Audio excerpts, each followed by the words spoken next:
হাসিনা যাই করুক, দেশের জন্য অনেক কিছু করছে। বাংলাদেশের বর্তমান ঋণ 99.3 বিলিয়ন মার্কিন ডলার, আর গত 16 বছরে পাচার হয়েছে 94 বিলিয়ন মার্কিন ডলার। হিসাব করে দেখলাম, বেটে যে টাকা পাচার করছে সে টাকা দিয়ে মাত্র 697টা মেট্রো রেল, 397টা স্যাটেলাইট আর 36টা পদ্মা সেতু বানানো যাইতো। একটা 1000 টাকার নোটের dimension 162 mm, 70 mm, 0.25 mm। 11 lakh crore টাকা 1000 টাকার নোট দিয়ে একটার উপরে একটা রাখলে হাইট হবে 2750.5 কিলোমিটার। বাংলাদেশের সর্বোচ্চ উচ্চতার পাহাড় সাকা হ্যাফং এর উচ্চতা 1063 মিটার। এক লেয়ারে সাজালে এই টাকা জায়গা নেয় 124.76 বর্গ কিলোমিটার।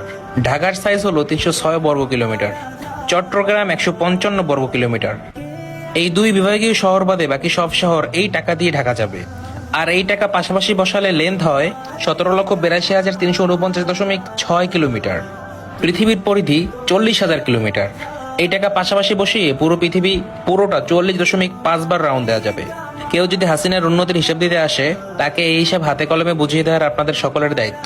আচ্ছা, ওই পাবলিকগুলো কই যারা ভিডিওর শেষ পর্যন্ত না এসে কমেন্ট করছে উল্টাপাল্টা?